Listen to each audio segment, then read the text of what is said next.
Mateus 5, 13 e 14. Todos encontraram?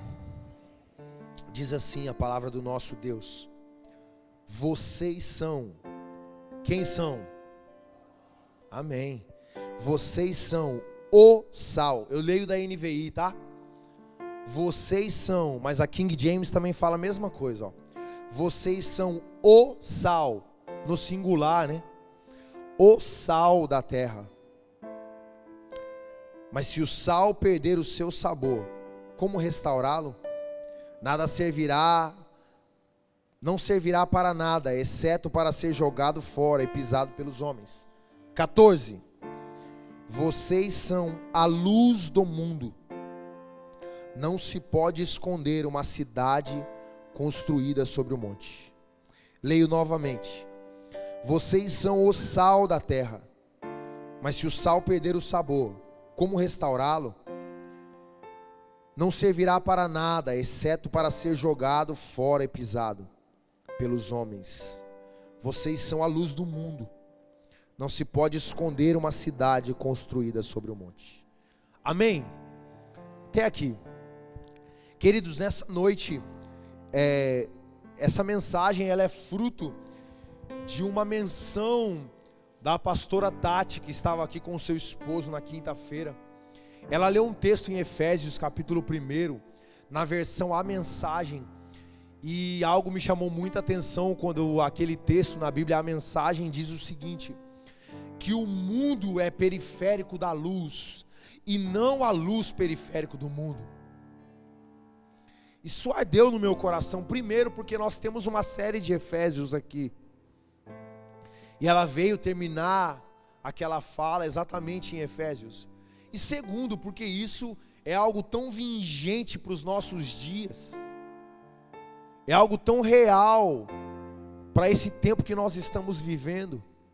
Porque querendo ou não, irmãos, é muito claro, é muito notório ao redor do mundo você conseguir enxergar pessoas que em tempos específicos esquecem da sua verdadeira identidade e se mesclam com uma identidade que não são a deles. Nesse tempo que nós vivemos, um tempo onde existem multidões, eu não tenho TV aberta há muito tempo na minha casa, mas eu ontem à noite estava vendo alguns vídeos no YouTube, antes de dormir. E o YouTube agora ele faz transmissões ao vivo. E aquilo que é mais popular, aquilo que está sendo mais badalado no YouTube, ele fica ali, no feed. E estava passando o carnaval em uma das cidades, eu não sei porque eu não cliquei para ver.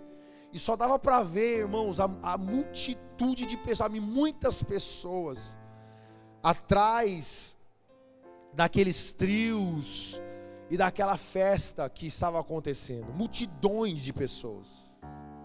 Quantas e quantas pessoas, irmãos, ao redor do mundo são influenciados pela cultura deste mundo. E é interessante que você vai perceber que uma das coisas que fica mais evidente no Evangelho de Cristo Jesus é que ele é contra a cultura. O Evangelho sempre foi contra a cultura. O Evangelho ele sempre veio estabelecer uma cultura celestial e desmistificar uma cultura que não posso dizer que é terrena, mas de um sistema mundano, de um sistema corrupto ou corrompido. Se você for parar para ler, por exemplo, leia, quer ver um projeto de leitura bom para esse ano, que está só iniciando? Leia tudo sobre a vida de Jesus. Tem aquelas bíblias que tem o grifo, né, em vermelho, as letras em vermelha, que fala só sobre o que Jesus falou. Leia só aquelas partes grifadas e você vai ver que Jesus era um camarada totalmente contra a cultura. Então a gente precisa compreender o tempo que a gente está vivendo, porque é natural. Existe uma tendência natural das pessoas seguirem as multidões. Aqui não é uma acusação, Aqui é uma colocação óbvia. Existe uma influência que se acontece. Eu não tenho medo de dizer que existe pais aqui cujos filhos agora estão pulando carnaval. E alguns dos pais estão aqui dentro. E deve ser muito triste para esses pais saberem e perceberem isso. Agora, muitas dessas coisas acontecem por meio de uma influência, por meio de seguir as multidões ou a maioria. E esse texto, ele traz à nossa memória que a nossa cultura, ela é uma cultura do reino de Deus. E nós vamos nos reunir aqui nessa noite, diante de tudo que já aconteceu, para trazer à nossa memória aquilo que pode nos dar esperança. Amém? Nós precisamos trazer à nossa memória aquilo que pode nos dar esperança. E o que pode nos dar esperança é ter o pleno entendimento de quem nós somos em Cristo Jesus. Porque foi Jesus que disse, que recitou essas palavras: vós sois o sal da terra, e vós sois a luz do mundo. Foi Cristo quem falou isso. Então nós precisamos dar atenção às palavras de Cristo. E a gente precisa compreender uma coisa. Esse texto, além de ser um texto clássico, o que é um texto clássico? Todo mundo sabe, todo mundo já ouviu. De alguma forma, todo mundo já ouviu esse texto. De alguma forma, alguém já recitou para você. Você talvez não sabia o endereço, né? Aonde fica na Bíblia, mas talvez você já ouviu alguém recitar esse texto. Esse texto é um texto muito clássico de Jesus. Mas esse texto, ele marca um momento específico dentro do Evangelho, aonde Cristo, aonde Jesus vinha agora trilhando uma trilha das bem-aventuranças, o Sermão do Monte, aquilo que teologicamente falando serão as leis do seu reino futuro. E ele agora, quando finaliza essa fala, que é uma fala talvez, que fala de leis, mas fala de muitos benefícios que virão para aqueles que seguirem essas leis. Por exemplo, o versículo 12 diz: bem-aventurados serão vocês quando forem perseguidos por causa de mim. Vocês vão se unir a uma classe de gente que vieram antes de vocês, que são os profetas, e vocês vão ser felizes por isso. Quem fica feliz quando é perseguido aí? Dá um glória a Deus. Ninguém. Mas Jesus diz que mais felizes são aqueles que são perseguidos por causa dele, porque assim foi com os profetas. Agora, ele finaliza o versículo 12, e aí passa uma transição, faz uma transição, e a transição é de benefícios, de bênçãos explanadas, descritas nas bem-aventuranças, para uma responsabilidade e para uma identidade de quem nós somos nele. Amém? Nos situamos aqui agora, e as primeiras coisas que ele diz acerca dessa responsabilidade, ele usa uma metáfora. Na verdade, ele usa duas metáforas. Jesus, ele usa ali agora, para explicar acerca da nossa responsabilidade, ele usa a metáfora do sal, e ele usa a metáfora da luz. E é muito interessante aqui, se eu não me engano a pastora, se eu não me engano não, eu tenho certeza, a pastora Fernanda pregou uns outros dias atrás, lá na mesa eu estava esboçando a mensagem, né? Ela falou: você não vai copiar a minha mensagem não, hein? Eu falei: eu te ensinei a pregar, mulher, para com isso. Eu falei: isso não, irmãos. Mas ele usa duas metáforas. A primeira metáfora, ele fala do sal. Olha que interessante, queridos. Ele nos associa ou nos assimila ao sal. E o sal fala de uma influência interna. Quem já pegou sal assim, fez igual o Salt Bae, né? Quem conhece o Salt Bae? Ah, vocês não conhecem Salt Bae, gente? Vocês estão descontextualizados. Fez igual o Salt Bae. Pega o sal, Quem já pegou o sal assim, foi até a panela e fez assim para o lado de fora? Jogou para fora?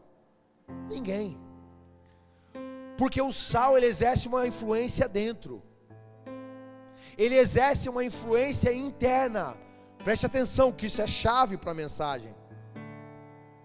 O sal exerce uma influência interna. E na verdade o sal exerce uma influência sem ser visto. Quem depois de ter terminado de cozinhar, foi procurar o sal? Ou encontrou o sal? Só quando tem aquele sal ruim, aquelas bolotas, né? No meio da salada, não tem? Irmãos, que coisa ruim, não é? Quando dá aquelas bolotas de sal, que você come, faz assim, crack, dá aquelas... Não tem? Só assim para encontrar o sal.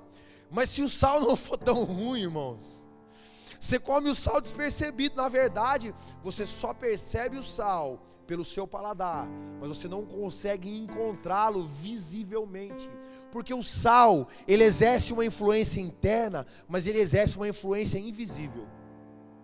Ele influencia sem ser visto. Ó, lição boa aqui, ó. Eu já começo já a ficar feliz com essas coisas. O sal influencia sem ser visto. Que coisa boa, né, irmãos? Isso diz algo para nós. Nós precisamos compreender um pouco essa vertente.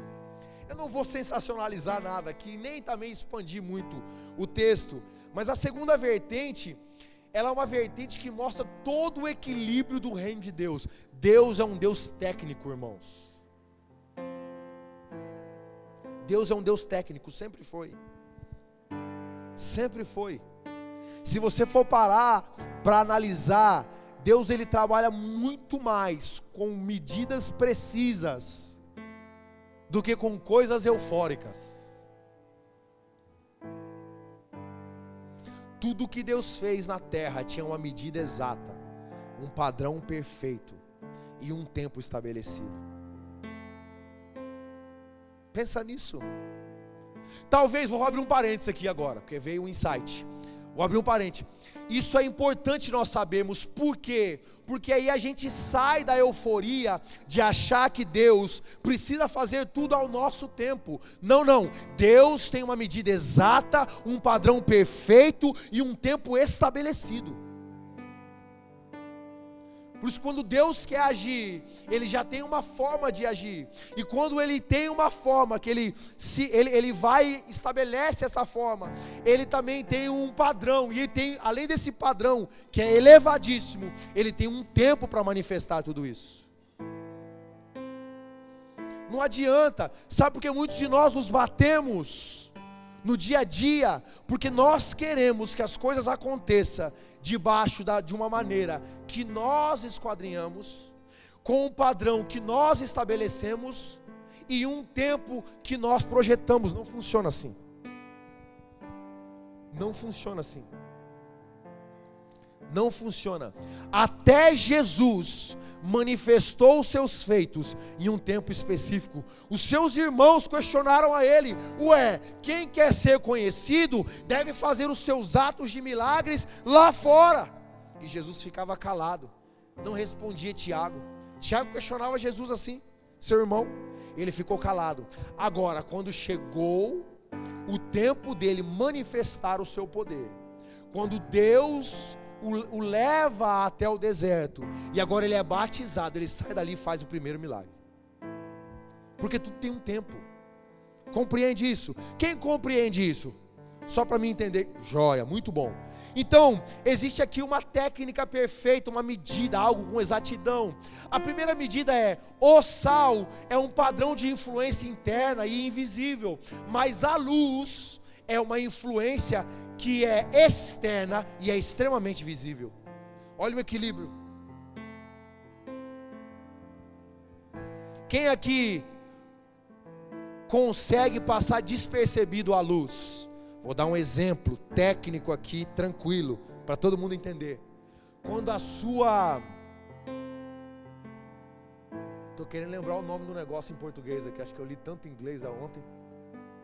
Como é que é o negócio lá da cortina? Blackout. E é em inglês o diacho do negócio, né? O blackout. Quando o blackout recebe aqueles furinhos, Não sei se é traça, se é coisa mal feita mesmo. Não tem os furinhos? E aí de repente vem aquele sol de Guarapari. Não tem aquele sol tão escaldante, que parece que não vai ter noite, de tanto sol que faz. Vem aquele sol de manhã cedinho, e de repente aquele furinho recebe um ângulo de luz, e aquele ângulo de luz vai bem no seu olhinho assim na cama. Consegue passar despercebido aquilo? A luz não passa despercebida. A influência da luz, ela é externa, e ela é extremamente perceptível, Jojo. Assim como o sal é percebido mesmo sendo invisível, a luz é percebido sendo visível. Agora olha que interessante, o sal, ele é percebido de uma forma, por meio de um sentido. A luz é percebida por meio de um outro sentido.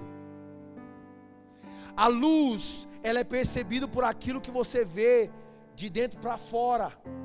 E o sal é percebido aquilo que está dentro de você, aquilo que você coloca para dentro. Olha a perfeição do nosso Deus. É por isso que o mundo é periférico da luz.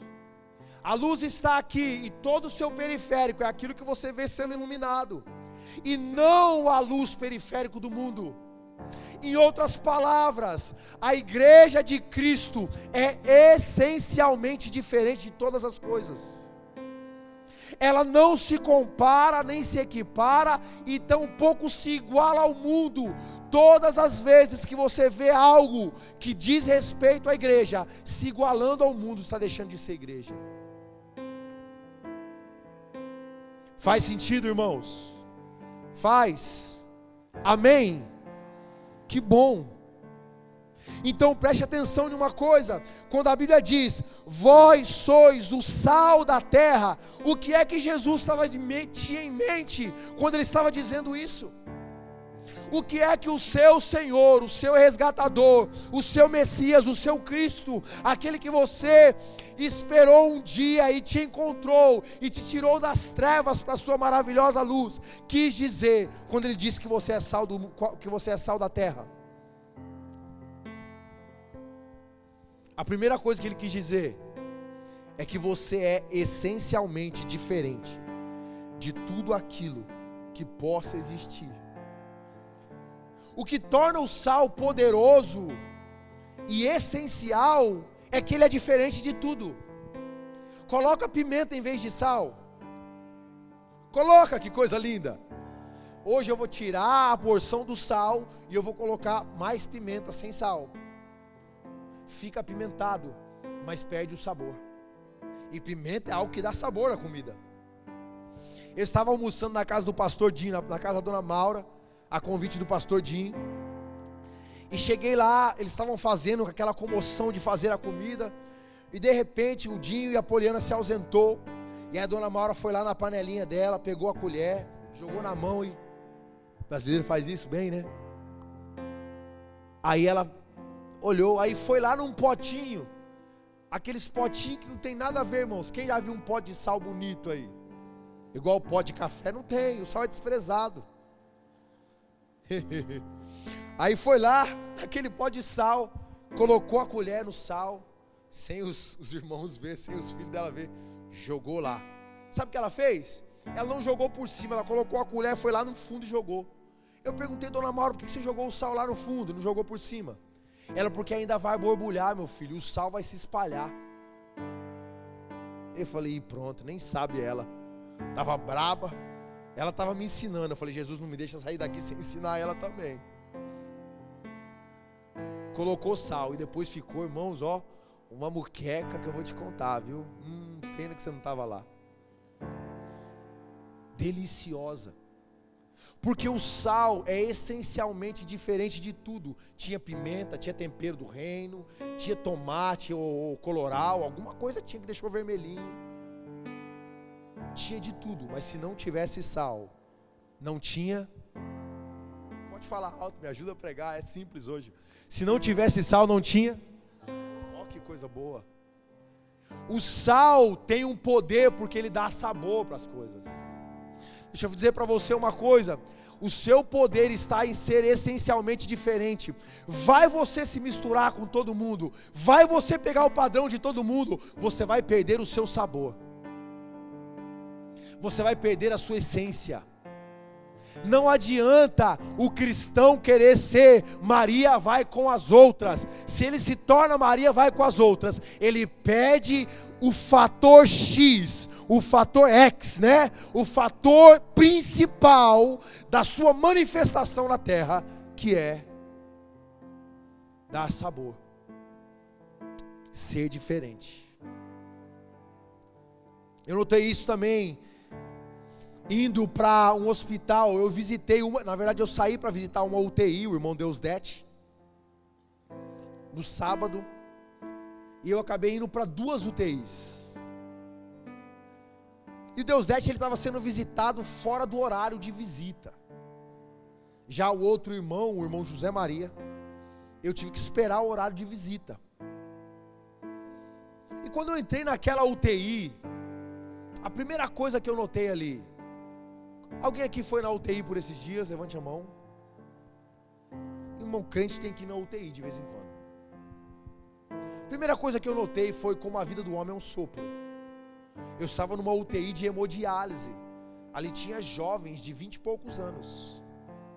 O jovem que fica com aquele vigorzão, acha que está com todo o poder, né? Ali na hemodiálise tinha uma jovenzinha, só a capa, 20 e poucos anos, tendo que filtrar o seu sangue. Mal. Os enfermeiros não estavam acostumados com a visita naquele momento. Então eu entrei disfarçado, que quando a gente entra ninguém sabe que a gente é pastor, parece, né? O pessoal olha pra gente e diz: nossa, é pastor tão novo, como se todo pastor tivesse que ser velho. Aí eu cheguei lá e tal, bem tranquilo, entrei naquela sala da UTI. Eu comecei a falar com o nosso irmão, ele estava bem desesperado, e eu comecei a ministrar paz ao coração dele. E aí a enfermeira que estava com ele percebeu que algo diferente já estava acontecendo ali, e ela já começou a tratar aquele ambiente diferente. Aí eu puxei o meu celular, e graças a Deus até minha avó está lendo a Bíblia no celular agora. As letras são maiores, meu filho, toda boba. Eu comecei a puxar o celular e falei assim: eu quero ler com você Salmo 19.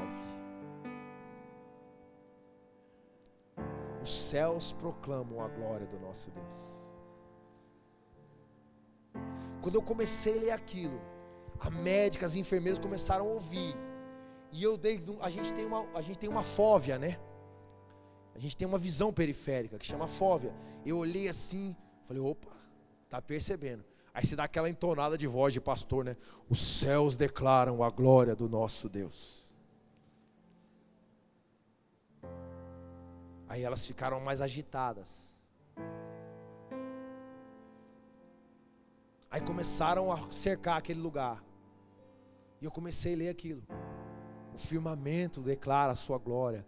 Um dia proclama para um outro dia, e uma noite discursa para outra noite. Não há linguagens nem palavra, mas existe ali, ouve-se ali, diz a palavra, a voz do nosso Deus.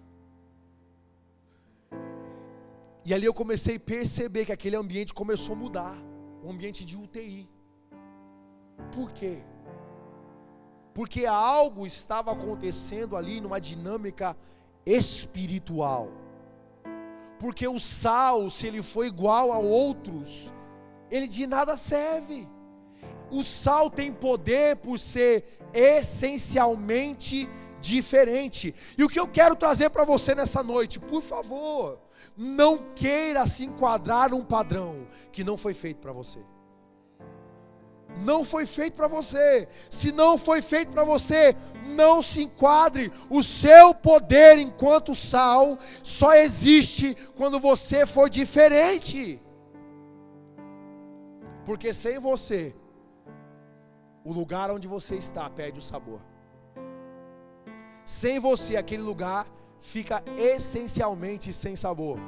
Já viu a mulher quando está brava em casa? Já falei isso mais de uma vez. Está igual, batida igual essa camisa aqui deve ter uns 12, 14 anos já. Batida igual essa camisa. Irmãos, sabe a mulher quando fica brava em casa? Nada sai legal, inclusive a comida. Quando você vai comer, você fala assim, ixi, a mulher não está bem hoje não está legal.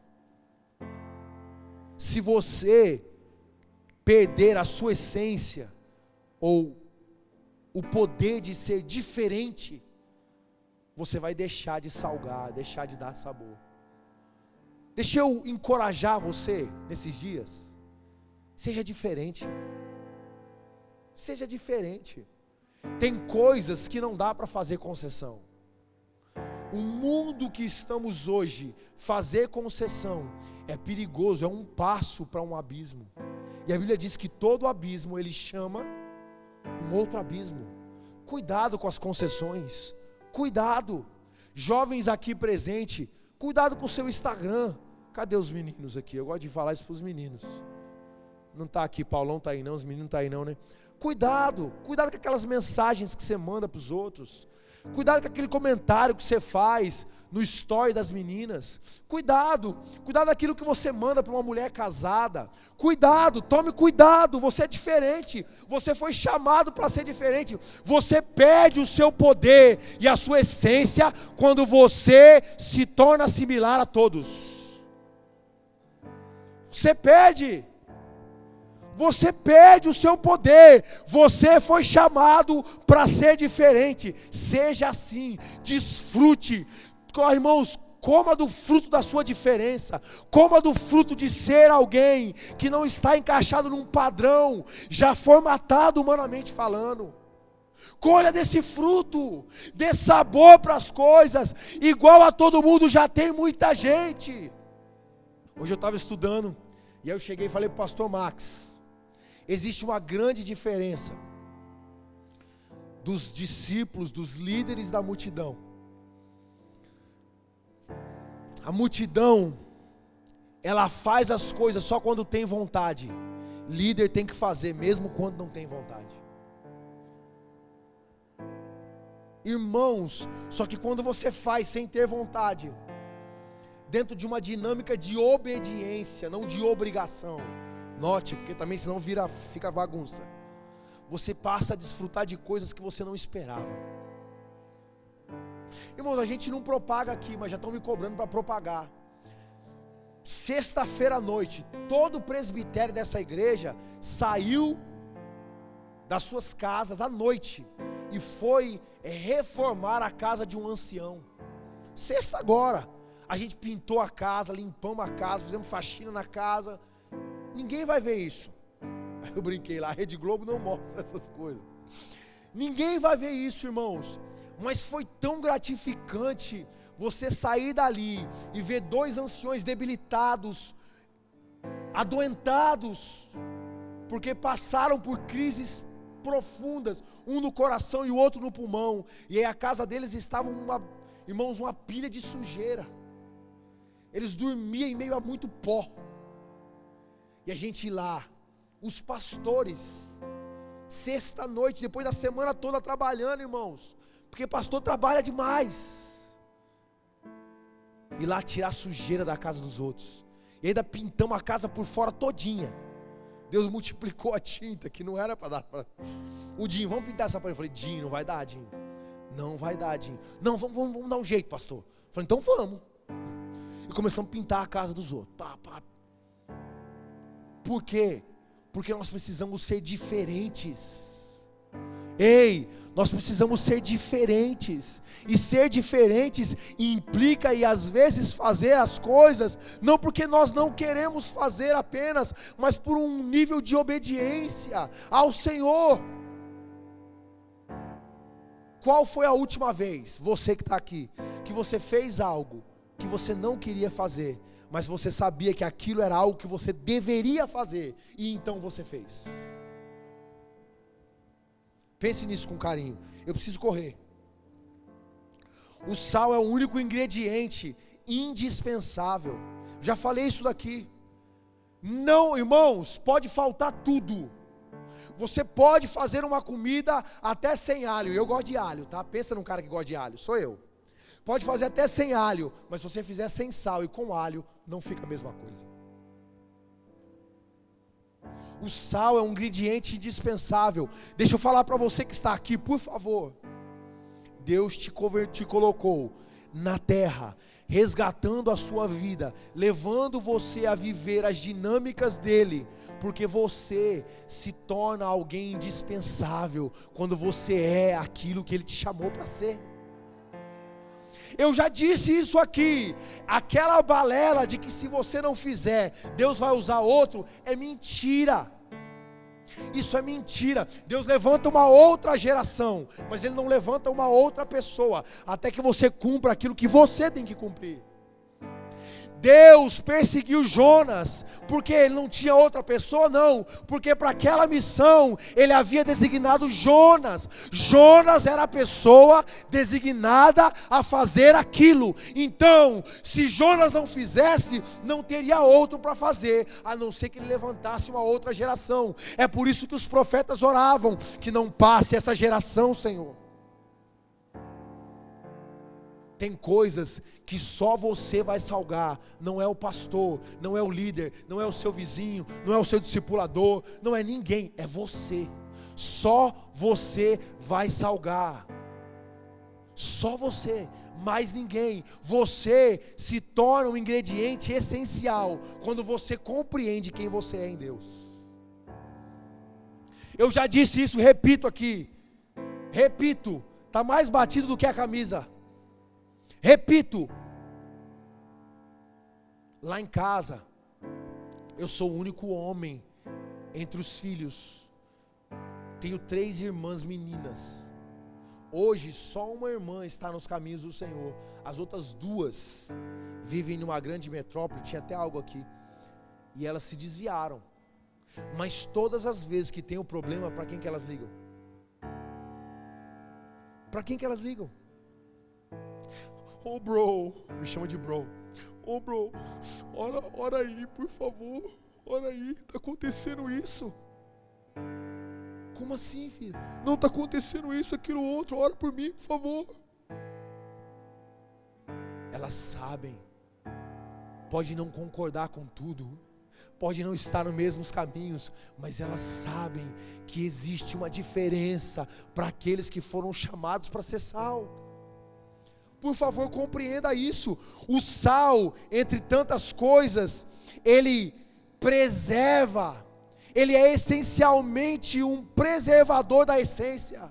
Sem o sal, não haverá preservação daquilo que é de mais precioso, que Deus já enviou para essa terra, que é o evangelho genuíno.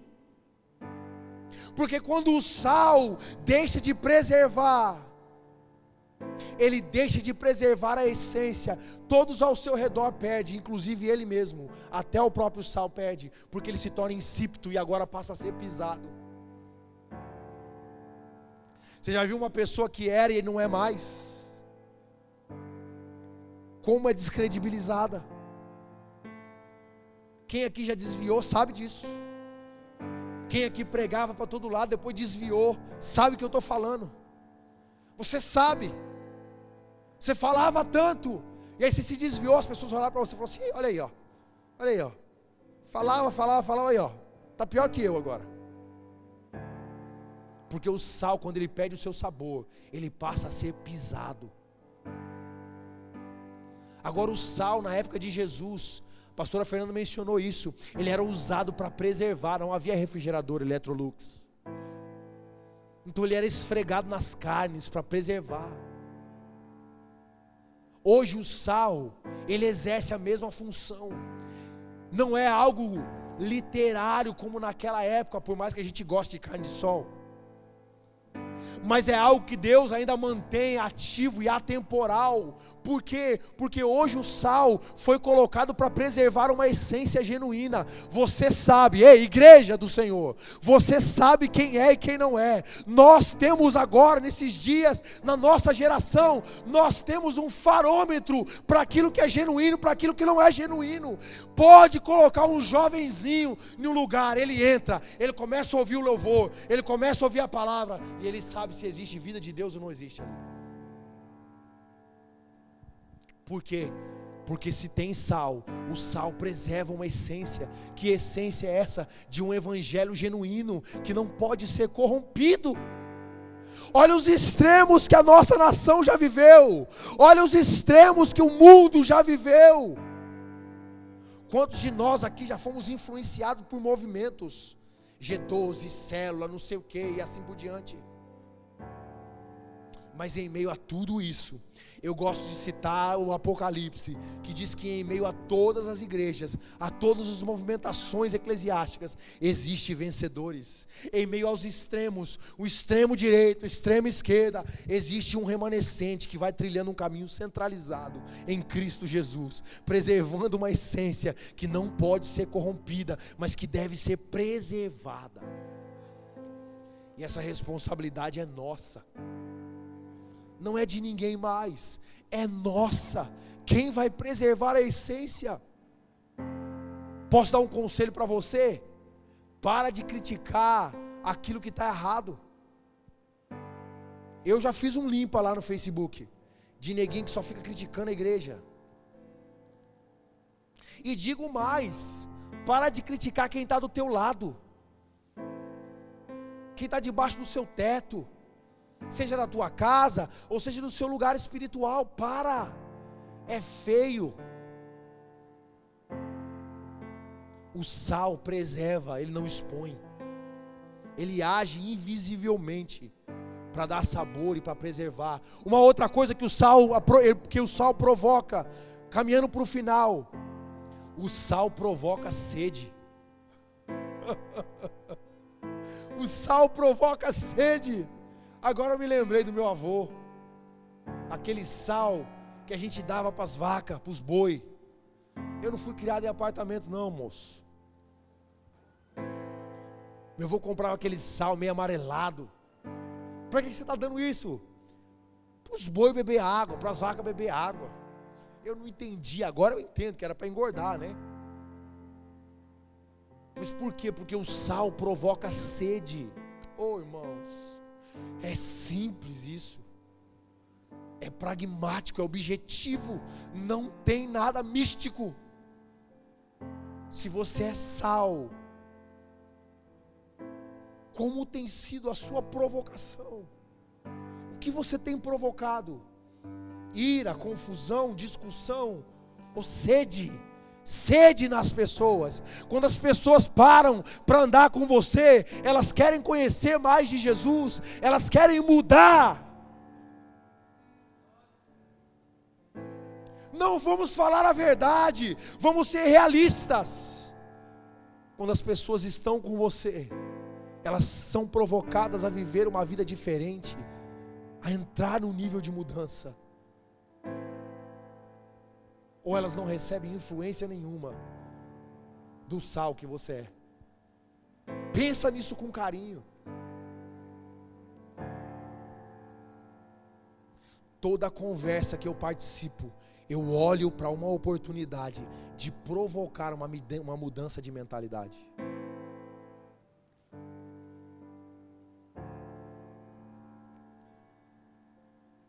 Ou para ser mudado por aquela conversa. Que são duas vertentes, não é apenas um viés. Mas quando eu paro para conversar com alguém que tem suas teses, as suas teorias, a sua forma de ver, de pensar, de agir. Você já conversou com alguém que se acha o dono da verdade?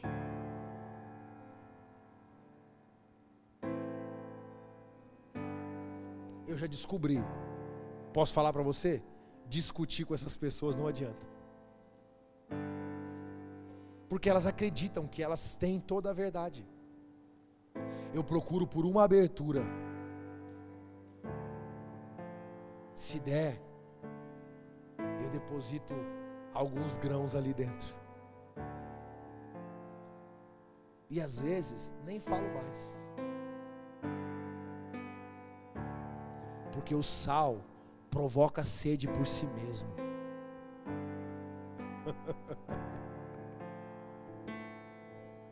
Não precisa falar muito. Não precisa se passar do super crente em algumas ocasiões. Irmãos, eu estou malhando numa academia, que aliás não estou malhando, né? Nos últimos 40 dias eu fui 2 vezes. Fui 2 vezes, mas eu chego lá, irmão, não tem como manter a guarda baixa. O pessoal está lá em cima e fala: ô pastor! Eu falo: amém, irmão, Deus te abençoe aí em cima, na arquibancada, Deus te abençoe aí. Tem gente da academia que está fazendo história da igreja. O cara nem é mesmo da igreja, faz história da igreja. Essa igreja que não sei o quê. Eu falei: gente. E aí sabe o que eu percebo? Eu nunca preguei na academia. Eu nunca disse nada para ninguém sobre Jesus ou o evangelho. Eu falo a verdade. Eu nunca falei para alguém ali na academia: oh, Jesus te ama. Nunca fiz isso. Ei, mas alguma coisa provocou aquelas pessoas a quererem estar aqui, ou a quererem conhecer, ou terem sede. Pensa nisso. Na verdade eu prego para os meninos que já é daqui, né? O Alisson estava lá. Eu falei: ô Alisson, vai para a igreja, cara. Todo suado, dá um abração nele, é bonitão desse jeito. Vai lá, cara. Deixa de ir não. O sal provoca sede. Qual foi a última pessoa que você influenciou e que viu ser mudada? Vamos fazer um desafio aqui? Vamos fazer um desafio, uma campanha? Vamos fazer uma campanha? Vamos fazer uma campanha aqui? Vamos fazer uma campanha? O mês de março vai nascer daqui um pouco. Vamos influenciar uma pessoa a ter mais sede de Deus. Cara, hoje eu ouvi um relato de um irmão aqui da igreja. Não vou falar o nome dele para ele não ficar encabulado. Ele leu a Bíblia em 1 mês e meio, toda.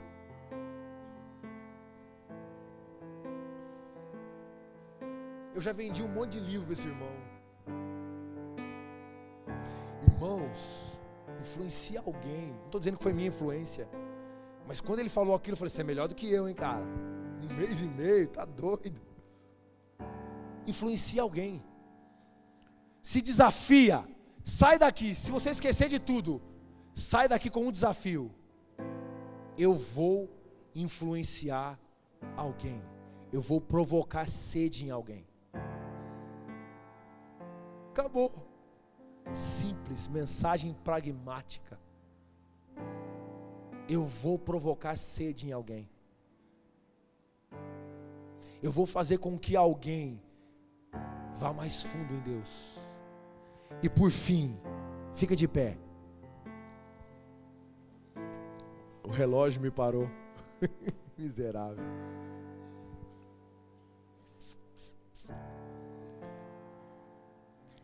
Preste atenção, por favor. Ô Paulão, você estava aí, Paulo? Seu lindo. Paulo se esconde quando eu falo dele. Na ida de Iconha ele não quis se mostrar. Preste atenção comigo, por favor. Preste atenção. Preste atenção. Isso é algo sério. Como é o nome desse ministério? Diga: vinde.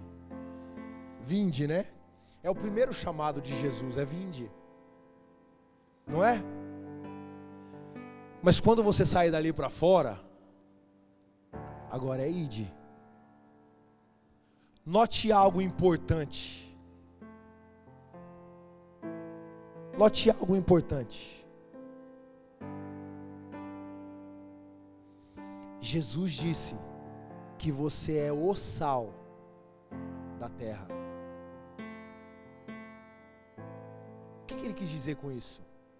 Você não é um sal no saleiro.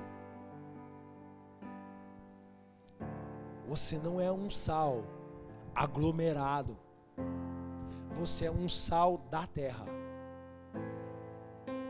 Você não é um sal contido de um lugar. Você é um sal de um lugar específico, que é a terra. E a terra não são essas paredes. A terra é tudo aquilo que ele recebeu por herança. A eficiência do sal está em atuar nos lugares certos. Quando eu disse aqui que o Salt Bay não joga o sal para fora, ele joga no lugar correto, porque é ali que ele vai salgar. Da mesma forma, você só salga no lugar correto. Você não é sal em um lugar incorreto. Você é sal no lugar correto. Você é sal da terra. Você precisa exercer a sua função sobre toda a terra. Toda a oportunidade que Deus te der para salgar, lá é que você precisa ser sal. Ser sal não é ser sal aqui. Porque aqui, irmão, se a gente for muito sal, nós vamos salgar tudo. Mas ser sal na terra, ser sal na quarta-feira de cinzas. Quando as pessoas chegarem com a ressaca dos dias de carnaval, e você conseguir, de alguma forma, influenciá-las, sendo sal. Deus não chamou, preste atenção, irmãos que estão aqui. Deus não te chamou para você se vestir bem no domingo à noite, frequentar uma igreja e achar que isso é o fim de todas as coisas. Deus te chamou para você ser sal da terra. Por favor, se encorajem com aquilo que Deus disse que você é. Se envolva com aquilo que Ele diz ao seu respeito. Uma luz só é luz nas trevas. Vós sois a luz do mundo. Vós sois a luz do mundo. O mundo, como diz em Isaías, ele está sofrendo com densas trevas, mas sobre vós vem raiando uma forte luz. Para quê? Para iluminar essas densas trevas. As trevas só existem porque existe a ausência da luz.